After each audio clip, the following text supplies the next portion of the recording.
I once had a toxic relationship with Julian. The fault was mine. I was obsessed, unwilling to let go, crossing boundaries I never should have crossed. I spread rumors about him, exposing his private life to the world. I tore him away from the person he truly loved, and trapped him beside me through selfish manipulation. In the end, I paid the price. I developed a serious psychological disorder. I began to reject Julian, especially those eyes of his, always carrying a quiet sadness. When I opened my eyes again, I found myself reborn, back to the day before I was about to make a choice that would destroy everything. I was a terrible person. I sat on the rooftop and smoked for an entire afternoon. After being reborn, the fog in my mind finally cleared. For the first time, I had the chance to truly reflect on everything I had done, and to feel remorse. In the end, I came to a simple conclusion. I had been spoiled too much by my family, so much so that I never cared about other people's pain. I tore him away from the person he loved most. My interference and control kept him from saying goodbye to his grandmother. My cruel words slowly bent his spine, inch by inch. He used to love smiling. When his sharp, clear eyes curved upward, they looked like they were filled with starlight. During the time he was with me, he grew quieter and quieter. After seeing his grandmother's body, he cried until his eyes were red and swollen. He said, "Arthur, I hate you." Even his hatred was restrained and powerless. That made sense. He had nothing, and I had a powerful, influential family. I was always slow to realize things. Only when the pain finally landed on me did I understand how much it hurt. I was a complete bastard, but luckily, I was given another chance. I went back to the day before everything fell apart, the day before I destroyed Julian's life. None of the tragedies had happened yet. Nothing between us was beyond repair. Just then, my phone rang. "Hello, Arthur, where did you go? Didn't we agree to teach Julian a lesson? The reception is about to start. Why aren't you here yet?" I remembered who he was. One of the people I used to fool around with. Someone I had discussed plans with. Plans that would have ruined a talented, hardworking student who stood far above us. Countless times in my nightmares, I had wished I could return to this exact moment, and stop everything from happening. I put out my last cigarette and tossed it into the trash. Then I cleared my throat and said, "I'm not going. I'm not interested in Julian anymore. Let's just forget it." "That's it, Arthur, that doesn't sound like you at all," he said in disbelief. "You don't understand what I've been through." I sighed softly. "I'm trying to change. You should stop doing stupid things too. Karma has a way of catching up." "What are you talking about? I'm going home tonight." "You shouldn't go either. It'll be better for you." I brushed it off with vague words, then hung up. The evening wind in the capital city carried the chill of late autumn. I decided to quit smoking, and this time, it would be better if we never met again. I closed my eyes. I was afraid that if I saw him again, I would forget the pain, and turn back into someone ruthless and desperate. When I got home,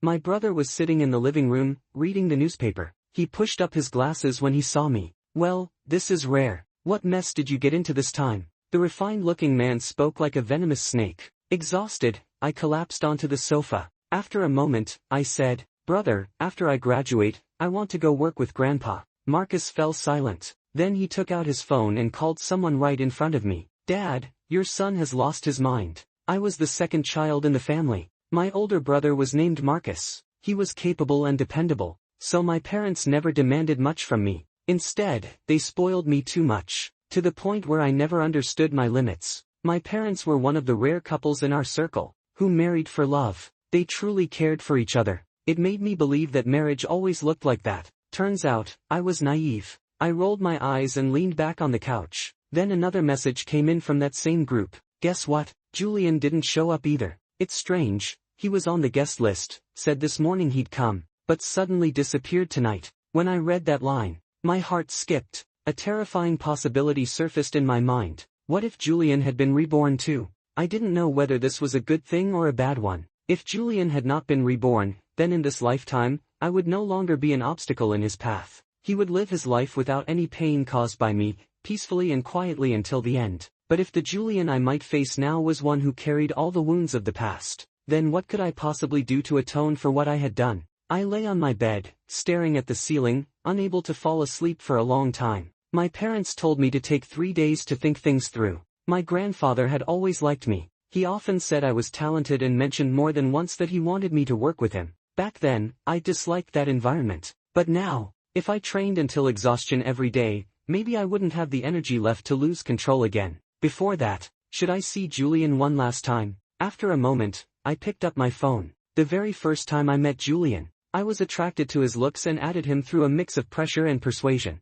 I tapped on his profile. His feed was completely empty. His profile picture was black. After I forced him into a relationship with me back then, I had changed his picture into a matching one of us, trying to create some kind of bond that belonged only to the two of us. But he always changed it back, until I lost my temper and said something unforgivable. Only then did he stop resisting. I still remembered him standing in the morgue, looking at his grandmother's body, asking me in a dry, hoarse voice, "Arthur, do you hate me that much? Why do you always treat me like this?" There was no light left in his eyes. His lips and complexion were pale, his features sharp like an ink painting. At that moment, his eyes were rimmed red. "You cut me off from the world. I couldn't even see my last remaining family member one final time." Then he asked softly, "Arthur, you say you love me, but in truth, you have no heart." Those words pierced me like blades. The harm I had caused him was far too great. For the first time, I realized how unforgivable I had been. I parted my lips, wanting to apologize, but the words refused to come out. Now, things were different. In the chat window, I typed out a long apology, but no matter how I looked at it, the words felt hollow and meaningless. What he truly wanted was probably for me to disappear completely from his life. I finally understood that actions were the strongest form of apology. My fingers trembled. I stared at his profile picture for a long time. Then I blocked him, and deleted him, just like I once said during my worst moments. I should vanish from his life entirely. The young man sat on the bed and checked the thermometer under the light. 38.5 degrees. When he opened his eyes again, he realized he had been reborn. What followed was an unrelenting fever, forcing him to miss the reception. That event had later become his nightmare, but it was also a stepping stone. Through it, he would have met rising talents earlier than before. Compared to his previous life, his success would come sooner this time. As long as he avoided that drink, everything could be prevented. At the very least, things would not reach that kind of dead end. Not because of Arthur, but for his own future, for his career. He still planned to go. Yet when he tried to push himself to attend despite his illness, a sudden wave of dizziness defeated him completely. When his grandmother woke him, it was already 7 in the evening. The reception had already begun. He lay on the bed, feeling weak and cold, his thoughts drifting unwillingly to someone else's embrace. He slapped his own cheek, hard. If fate had given him another chance, then he could not repeat the same mistakes. "Julian, are you really that pathetic? The person who ruined your life, the person who tormented you for so long, you finally have a chance to start over, and you're still thinking about him?" His cheek burned with pain. Julian stared at his phone. But Arthur had been ill too. He was pitiful in his own way. Julian had taken Arthur to many doctors. They all said it was psychological, untreatable. Arthur had already suffered enough. They should have been even long ago. Julian wasn't trying to get close to him again. It was simply that the reception had been hosted by Arthur. Out of basic courtesy, he should inform him that he was unwell and unable to attend.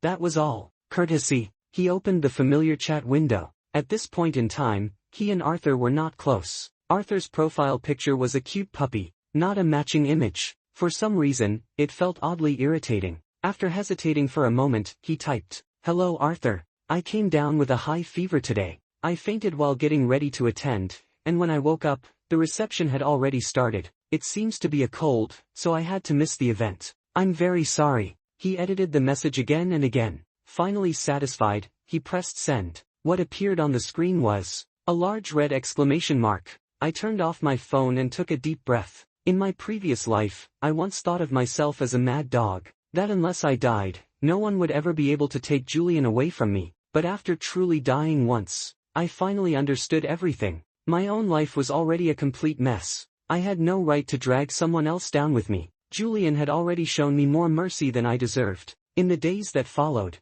I stayed quietly at home. When my father realized I wasn't joking, he took me to see my grandfather again. I stayed there for several more days. After some thought, my grandfather finally agreed. He discussed it with my parents, and they decided that I would suspend my studies and go directly to his place. "You'd better be sure," my grandfather said, gently rubbing his teacup as he looked at me. "Once you step onto this path, there's no turning back. Once you're inside, no one will care whose family you come from. If you regret it and cry to come home, I won't be there to save face for you." Lowering my gaze, I replied, "I understand, Grandpa." When I got home, "So, Grandpa didn't let you go, right? I told you, just live a normal life at home. My older brother rushed over as soon as he saw me. He looked anxious, stress written all over his face. I looked at him. After I got sick, he had argued countless times with Julian, who already held considerable power back then. He wanted to take me away. Perhaps Julian refused out of resentment toward me, using the contract I had once forced him to sign as an excuse, refusing to let me go. I curled up on the couch, lost in my thoughts, listening to them argue in the study. Yes, I know our family owes you, and Arthur has always been reckless. My brother shouted hoarsely toward the end, but he's already suffered enough. Julian, no matter how deep the resentment is, it's time to let go. I don't know what Julian said in response. What was I thinking back then? It didn't matter. Anywhere was fine. Whether my body was close to Julian or far away, our souls were already separated by an unbridgeable distance. In the end, my brother didn't take me away. He walked out, crouched in front of me, his eyes slightly red. Arthur, he said softly, I'm finding doctors for you. Once you're better, I'll take you to the estate. The little horse you raised has grown up, you haven't even ridden it once. He kept talking, saying so much, but I barely remembered any of it. It felt like there was a barrier between us. I could only see his blurry outline, his voice sounding distant and muffled. My brother left. Not long after, Julian came out as well. He carried me back to the bedroom. Ever since he discovered I was ill, Julian had been coming home more often. After once finding a hidden blade I had concealed, he began working from home almost entirely. Thick carpets covered the floors, and sharp corners were padded with soft material. Even when he had to go out, he made sure the butler and bodyguards stayed with me. A cage made of constant watchful eyes, suffocating. Only when I was in Julian's arms did I feel safe. But Julian was never mine alone, and Julian didn't love me. I shouldn't treat him like this anymore. Once everything became clear, the heavy weight on my shoulders seemed to ease, just a little. I patted Marcus on the shoulder and said, Brother, your little brother has grown up. I can't stay under your protection forever. That place is harsh, Marcus muttered quietly. There are so many easier paths. Why insist on the hardest one? He had raised me since childhood. When he saw the look in my eyes, he already understood my resolve. I smiled and replied, so I don't become a madman. What? He didn't hear me clearly. Never mind, I said. I have to go. All right, then hurry and get the paperwork done. Don't forget anything. Got it. The procedures were complicated, but my brother's secretary, Leonard, stayed with me the entire time. It was hectic, but everything moved forward in order. After receiving the final documents, we walked through the campus together. The young man sighed softly. Young master, once you walk out today, who knows when you'll come back? Yeah, I shrugged. But I will return someday, sooner or later. Leonard chuckled. Time really is a wild horse. We were about the same age. He had a good sense of humor and was highly capable. We got along quickly. Once everything was settled, a huge weight lifted from my heart. I smiled more than I had in a long time. Then Leonard suddenly made a confused sound. What is it? I asked, following his gaze. It was Julian. The young man was holding a stack of books, probably heading to a classroom. His brows were slightly furrowed, worry etched into his expression. When our eyes met, his lips trembled as if he wanted to say something. Those clear, cool eyes were filled with uncertainty, anxiety, and questions. My heart began to race uncontrollably. Instinctively, I took a step toward him, then stopped myself. Breathe, Arthur, calm down. This isn't the previous life. As long as this story of forced attachment never begins, there will be no tragedy. Julian's life will be better without me. Still, this would be our last meeting before I left. I looked at Julian, still standing there. At the very least, I should say goodbye properly. While I hesitated, Julian moved. He walked toward me. I glanced at Leonard beside me. He raised an eyebrow, looking between Julian and me with interest. Arthur, Julian said. His low, magnetic voice made my ears tingle. I pressed my lips together, lifted my head, and met his gaze seriously. Yes, what is it, Julian? Julian lowered his eyes,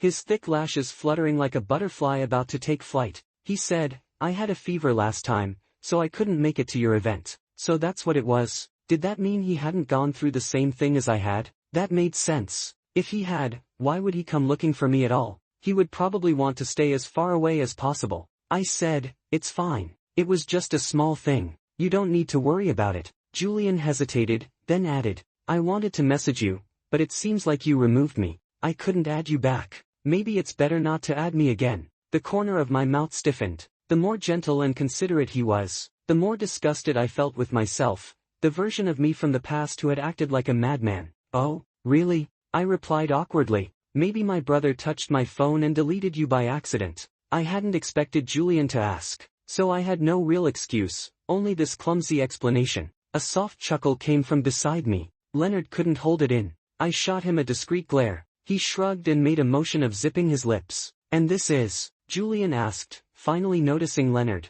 I hesitated. How was I supposed to explain this? Young master, Leonard said casually. With our relationship, what's there to hesitate about? Julian's gaze darkened slightly. For some reason, I suddenly felt guilty. This is my friend, I said vaguely. Leonard smiled and nodded. Yes, a friend. For reasons I couldn't explain. A chill crept up my spine. Before I could place its source, Julian spoke again. Lately, you haven't come to see me. I can't find you at school either. You chased after me for only half a month. Are you giving up already? His words startled me. I instinctively glanced at Leonard, my brother's man. Leonard's expression was unreadable. Feeling awkward, I said, Leonard, I need to talk to my classmate for a bit. Could you wait in the car? Sure. Leonard gave me a meaningful look, then glanced at Julian's expressionless face before turning and leaving. I reached out, intending to pull Julian aside. When my fingers brushed his wrist, warm and soft, I felt his body tense. I immediately let go.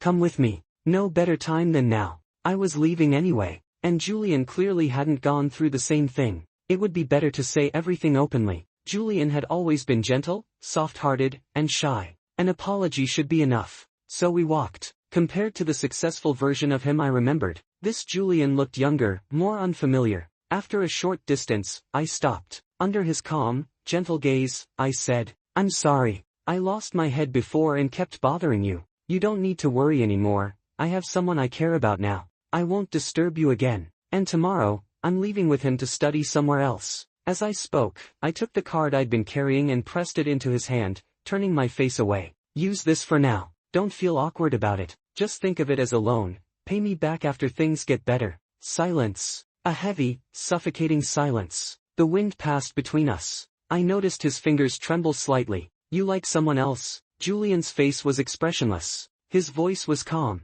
yet it sent a strange chill through me. I realized I hadn't prepared my words well. I wasn't good with words to begin with. Maybe my apology didn't sound sincere enough. I felt a twinge of regret. Then he continued, and you're planning to leave together? Is this money meant to keep me quiet? Each question pressed closer than the last. I felt stunned by the sudden shift. Julian seemed to realize it too. His lips trembled. He lowered his lashes and pushed the card back toward me. I'm sorry. I finally came back to myself. My heart sank, as if submerged in cold water. So, that's how you see me? I asked. It reminded me of the past life. No, Julian said softly. I was just anxious. I'm sorry. I've been trying to explain things to you, but you were never at school. I kept missing you. You don't need to apologize, I replied. Don't you dislike me? I'm letting you go now, Julian. Don't look for me anymore. Why? He asked immediately, staring at me. I was surprised. Julian had never been someone who talked much, but I didn't think too deeply and said instead,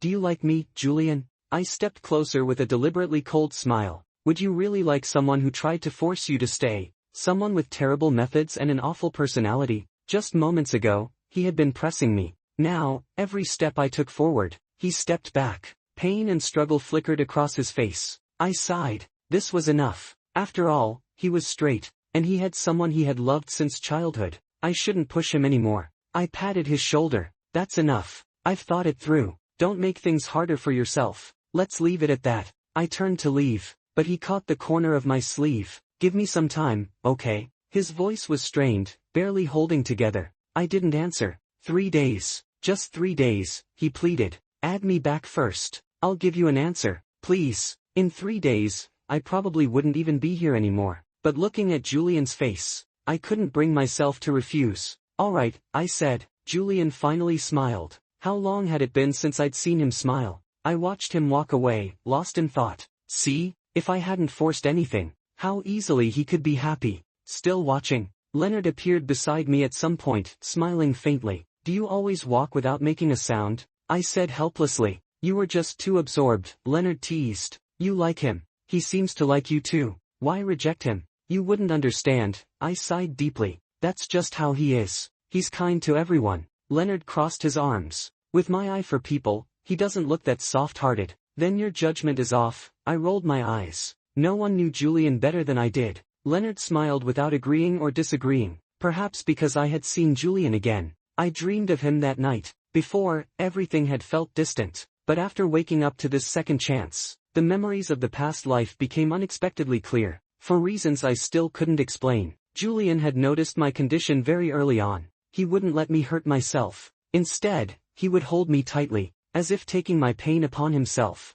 He would gently pat my shoulder and say, "Don't be afraid, I'm here." When I asked whether he would stay with me forever, he used to fall silent, looking at me with those clear, restrained eyes. Only in the dream did I finally understand what was hidden inside them: struggle, pain, and a faint trace of compassion. As my condition worsened, he eventually began to answer my questions, and over time, the words came more easily. "Yes," he would say, "I'll stay with you, always." But because of the unresolved knot in my heart, his promises never pulled me out of the darkness. I knew it clearly. The water was rising, from my knees, to my chest, until it slowly swallowed me whole. His care, his patience, his gentleness, did not become the rope that saved me. Instead, they quietly pushed me closer to collapse. My memories always returned to the day his grandmother passed away. His eyes red as he told me he hated me. After that, I stopped asking whether he loved me. I stopped asking whether he would stay. I understood then. He had only been forced into staying by my side.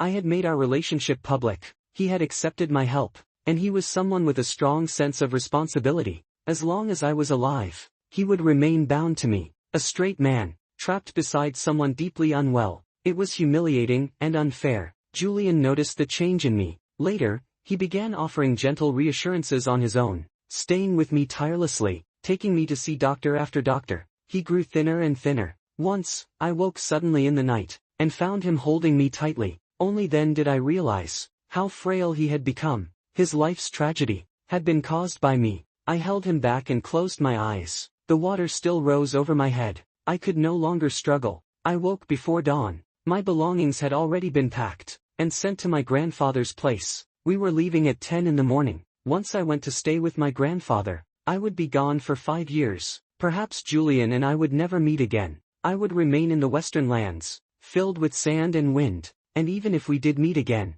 maybe he would already have a family of his own. Thinking about it, my chest ached with a dull, swelling pain. Someone like me was better off alone, better to hurt no one at all. Just one last look, only one. I took a deep breath. The early morning air was cold and still, and it gradually calmed my racing heart. I made up my mind. I would see him once more, from afar. I went, almost instinctively, to Julian's neighborhood, walking along wet, uneven streets. The morning light fell across my shoulders. From a distance, I saw Julian helping his grandmother on her walk. They lived in an old apartment building in a poor district. He had excellent grades, but chose a nearby university, so he could stay close to her. I didn't go any closer. Leaning against a tree, I could only see his figure vaguely. I watched for a long time. When they turned to head back upstairs, Julian seemed to glance in my direction. I quickly stepped behind the tree. I stamped my numb foot lightly, looking at the rising sunlight. I smiled. My steps felt lighter.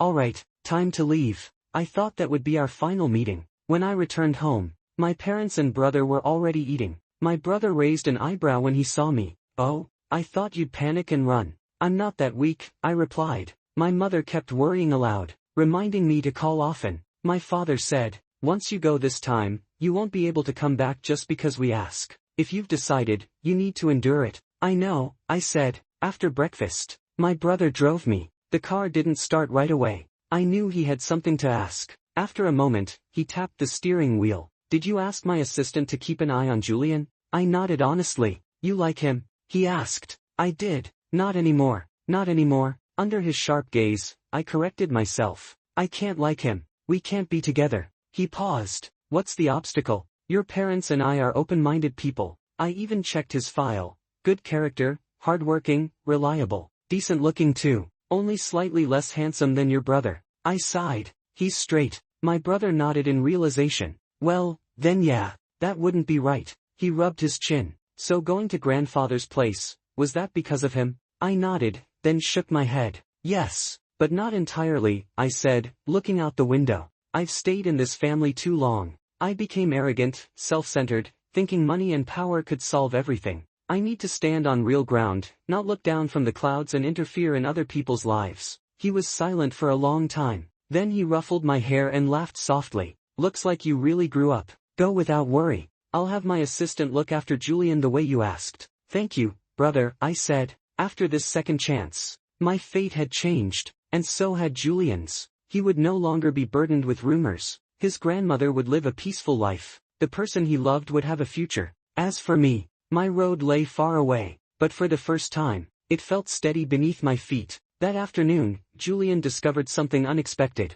A new transfer had appeared in his account. His grandmother's hospital room had been upgraded to a private suite. An expert had been brought in, calm and reassuring, to review her case. The doctor explained gently, young patients might benefit from surgery, but given her age, a conservative approach would make her final days more comfortable. Julian agreed immediately. His mother had passed from the same hereditary disease, which only affected the female members of the family. Over generations, it appeared earlier each time. He knew all too well the toll repeated surgeries could take. The indignity, the pain, the endless tubes and procedures. When his mother pleaded, he had finally removed the tubes, and lost her that day. He had vowed that the disease would end with him. He would not marry, would not have children. Now, with his grandmother peacefully cared for, he sat in the hospital corridor, stunned. He knew who had done this. Arthur. Julian's mind traced the image of Arthur, a little mischievous, bright when smiling, like a small sun warming his world. It was the second day Julian had thought this through.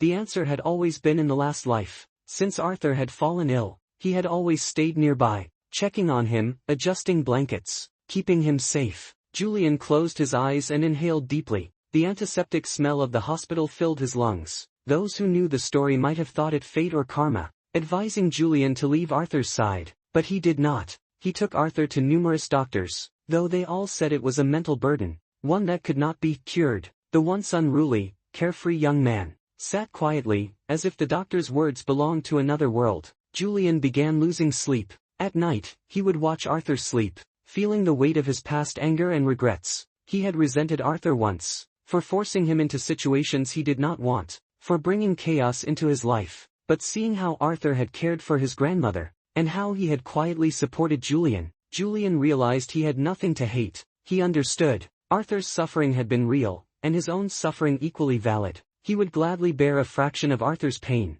After all, Arthur had endured so much already, from the bottom up, and could bear a little more. Julian made his decision. Before leaving the hospital, he checked on his grandmother once more. The nurse smiled warmly. Don't worry, she's in good hands. Thank you, Julian replied. I need to go to school now. He no longer needed 3 days to decide. By the next morning, Julian had already resolved his feelings. He thought he might see Arthur at school. He knew Arthur's schedule by heart. Arthur had not unblocked him yet, but Julian wanted to speak face-to-face, to study hard, to work, to earn his way into a fair, equal relationship. He ran into the young man who had accompanied Arthur before. The young man smiled politely, then went on his way. Do you know where Arthur went? Julian asked. The young man raised an eyebrow. He's on leave from school, he replied. Family arrangement. His location is private, not for us to question. Julian clenched his fists, heart racing, mind blank. Where did he go? He repeated. No one answered. A teacher noticed his trembling, concern in her voice. Are you unwell? Are you okay? Julian realized he had almost spoken aloud, thinking back to the last life. When Arthur left, Julian had touched his cold skin and called his name. No answer came. Too tired, I suppose. Good night, he had whispered, tucking Arthur in. Later, Marcus discovered Arthur had passed, and gave Julian a harsh scolding. At the funeral, Julian shed no tears. People thought he had finally been freed, but Julian stayed longer in the house, seeing Arthur's presence lingering. More than a year later, Julian closed his eyes. After rebirth, he realized his own death had been caused by the burden of too many emotions, exhaustion from carrying pain. Now, hearing that Arthur had left, Julian finally understood. It was the weight of suffering that had dulled him, and the aching, heavy heart had become a familiar companion. Yet, he touched his chest. Empty. Was it because Arthur had finally let go? The dry wind and endless sand had roughened my skin.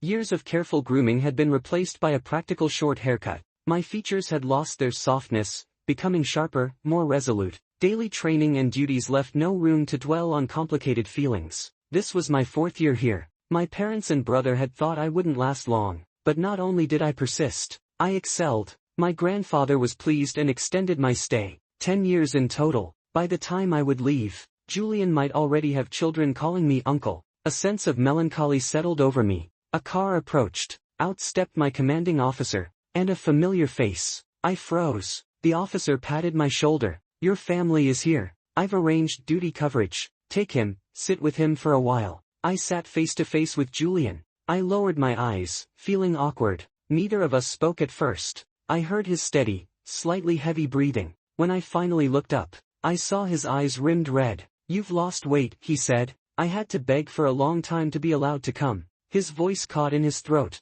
I'm sorry, they said it's my fault. I rushed to speak. It's me who was foolish. How could it ever be your fault? I didn't understand my own feelings. I even said I hated you. I was too naive. Julian wiped his eyes. I pushed you away, made you ill. I was a fool. I understood. He knew I had been reborn, that my choices had purpose, even if I had once complicated things. Julian had resolutely carried the weight himself, thin-skinned, yet kind. When I finally let him go, he sought me out again. Why? After all the pain, why still me? I closed my eyes, then opened them. Looking into Julian's eyes, I found I could no longer say no. How long had we been entangled? In another life, and this one? I smiled despite myself. Do I look thinner now? I asked. Much thinner, Julian nodded repeatedly. I stroked my chin. I think I look a lot better now, don't you? Julian lowered his head, voice a little shy. You look great. His ears tinged pink.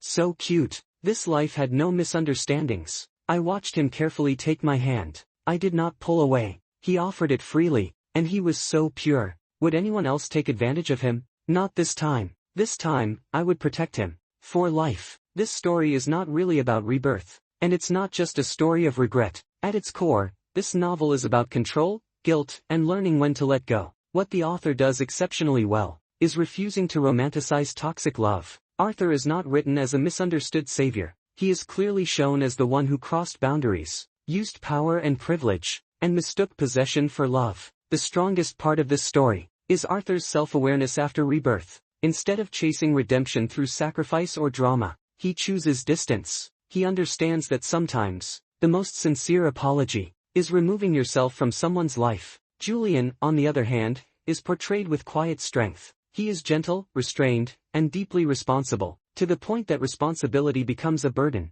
His kindness is not weakness, but it does make him vulnerable to manipulation. Emotionally, the novel excels at subtle pain. There are no exaggerated confrontations. Most of the damage happens in silence, missed chances, unspoken words, and love realized only when it's already too late. That said, the novel is not flawless. Some emotional loops repeat, and certain misunderstandings last longer than necessary. At times, the restraint feels powerful, but at other times, it risks slowing the pacing. Still, the theme remains clear and compelling. Love without respect becomes harm. Love without boundaries becomes a cage. And sometimes, choosing not to stay is the first truly loving decision. So I want to ask you, do you believe people like Arthur deserve a second chance? And if letting go is the only way to love someone properly, would you be able to do it? Tell me your thoughts in the comments.